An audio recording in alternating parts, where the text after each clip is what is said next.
Hi, it is Dan here, and I'm about to head for my first run in the Under Armour Flow Velociti Wind.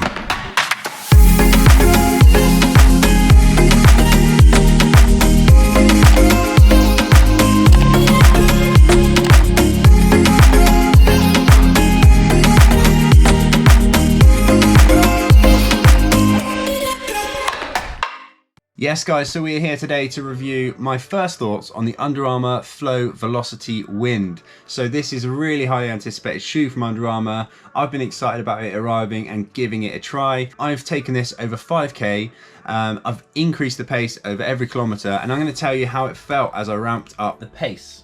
But first, I'm going to get stuck into some of the key features of this shoe.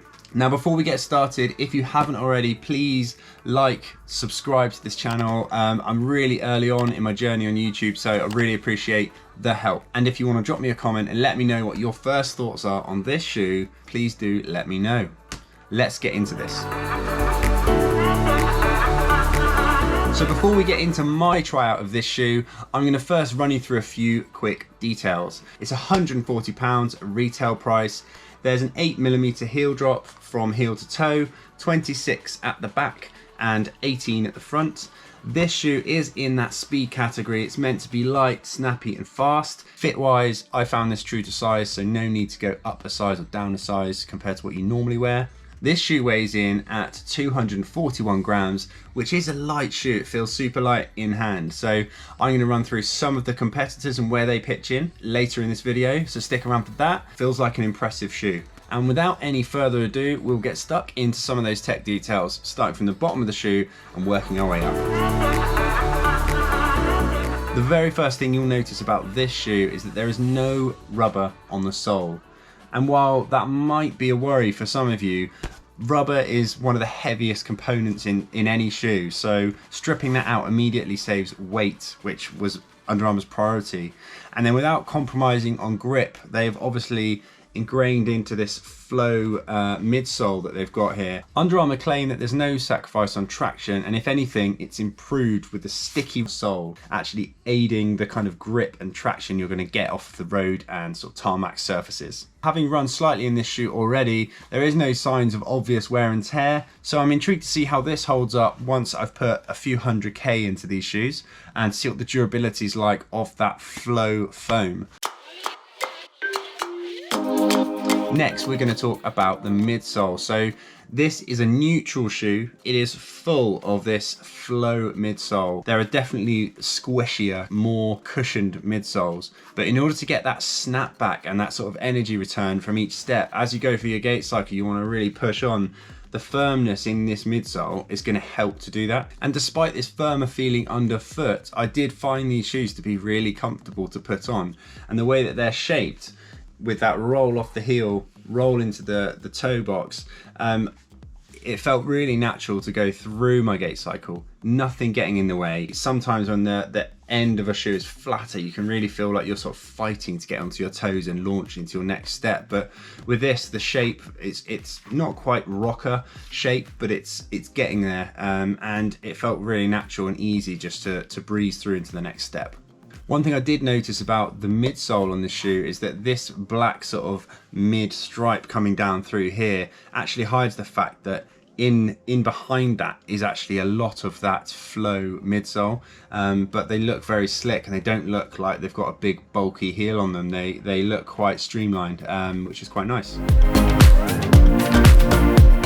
The upper material is really interesting because it's so lightweight. You can really see through some of these thinner areas. There's literally daylight coming through, and it's made up of loads and loads of these small tape elements that are strategically placed there by sort of biomechanic experts. Have looked at the foot, looked at where you need that support, and try to eliminate any pinch points as you're sort of bending your feet, so that these tapes are going to wrap around your foot and give you that support and really try and lock your foot into the shoe, so that there's no movement left inside the shoe for your foot to rub or cause any blisters. So I'm really impressed by this upper actually, and I think it looks really cool as well visually.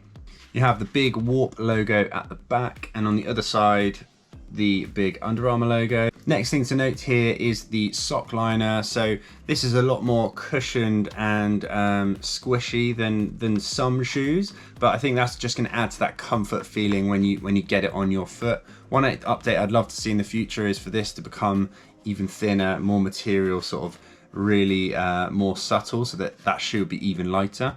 But actually when you put this on, it's really comfortable, nothing rubs, and that's what you want in this kind of more padded area, especially around your ankle and your Achilles. Heel wise, on the back of the shoe there is a reflective panel here, which is obviously going to help if you're doing any night running.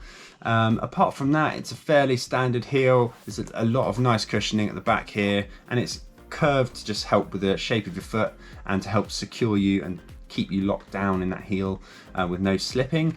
When you pinch it, it does feel quite sort of firm and supportive actually, so it's not going to have your heel slopping side to side, and if you have to turn corners quickly, and I think this is going to support you quite well. Also below the heel we've got a midsole there, which I think probably is more for aesthetics than anything, but we're seeing this in a few models like Hoka and other brands, so it's becoming a familiar design feature of shoes. The tongue on this shoe has some extra padding in there as well, so that when you push down, lock down these laces, it's not going to rub on your foot or cause you any inconvenience there. So inside the shoe there is a removable insole, which is obviously good if you need to update that, or if you've got special orthotics or anything you want to put inside this shoe. Lacing wise on this shoe, we've got 5 eyelets either side, with the extra sort of 6th eyelet sitting back further, and that should give you plenty enough to do up the laces in various different ways.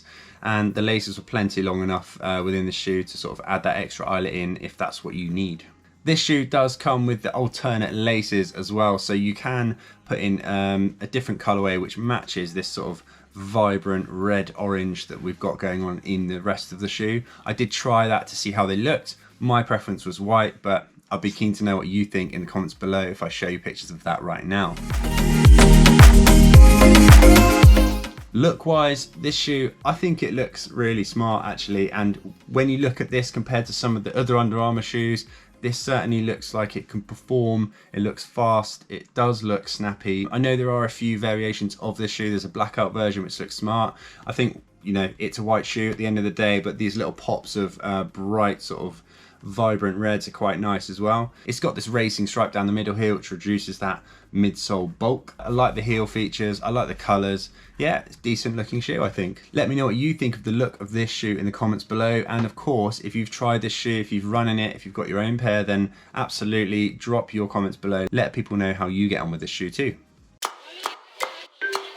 And my favourite part of any shoe review is what else is out there. How does it compare to what's out there already? In that £140 price point, there are so many shoes, and it's really hard obviously to make decisions about which one's right for you. The reality is most brands will have something that is going to be a bit faster and help you with a speed run, or when you want to sort of up the tempo. So a couple of those good examples at £140 are the Nike Zoom Fly 3, there's a Puma Deviate Nitro, which is a fairly new shoe to the market, and the Hoka Rocket X. They all have carbon plates in the shoe at £140, super accessible. This one doesn't, but does that actually matter? This is still a shoe that promises to keep you fast and keep you snappy, so we'll find out on my run test shortly if that is true. If you're looking for a shoe without a carbon plate, then at around £130, £140, you have the On Cloudflow, and you have Adidas Adios as well, which is a great shoe, and the Adios has been around for a long time. So comparing this shoe to all of those other shoes is difficult, but I wanted to let you know what is out there in that same category so you can make a decision yourself. There might be one that you just prefer the look of, or there might be one that just fits you much better than the others, so it's got to be down to you at the end of the day. So that is enough of the shoe tech. Now let's find out how I got on in my run test. Welcome to my first ever run test of the Under Armour Flow Velociti Wind.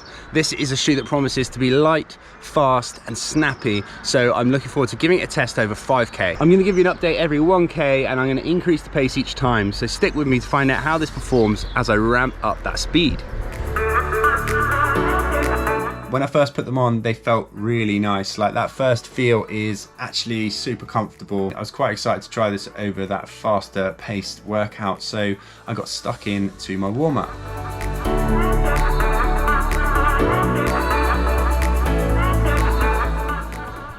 So after running about 5:20 per K for a couple of kilometers, feels really good underfoot. Like, it's really easy, turning over perfectly fine. I just ramped up the speed slightly more for that last kilometre and came in at around 4:30. Now I'm here on a looped circuit that I'm going to do a couple of Ks on, and I'm going to get some serious speed into this. I might have to catch you after because I won't be able to talk while I run that quick.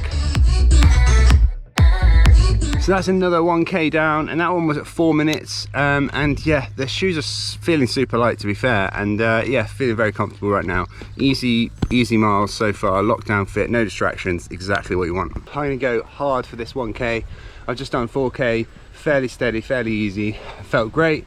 This is gonna be all out, all out, all out. So no GoPro for this. I'll film some bits afterwards to make it seem pretty, but yeah, this is going to be hard, and I'll join in afterwards, let you know what time I did and how I got on.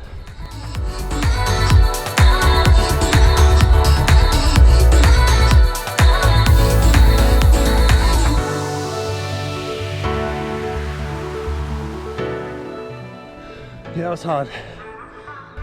So I started that lap thinking I really had to push myself, and realised that I was running at a 3-minute K for the first sort of 500 meters, and yeah, certainly taking my breath away, but I found the shoes actually just went with me pretty easily. This shoe is actually really good.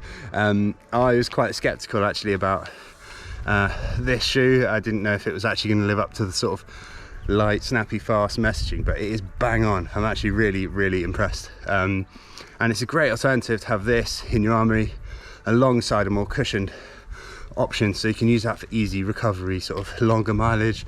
This one for going quick. Yeah, really enjoyed this shoe. Under Armour have tested this shoe thoroughly. They have some incredible facilities at their disposal, and they have worked with 130 athletes over 11,000 miles to make sure this shoe is going to fit and flow and just feel good. And yeah, I think it shows in this shoe. I have only tried these once over 5K, so I'm too early to comment on my full review, but my initial impressions of this shoe are, I'm excited to get it back on my feet. I'm excited to go out again and test these, and I want to see what kind of times I can do in this shoe as my fitness improves and as I get better. So I think these will definitely have a place in my shoe rotation, and I will of course update you guys how I've got on once I've run a few 100K in these, and to see how this sole of the shoe does hold up. Thanks for watching my first review of the Under Armour Flow Velociti Wind.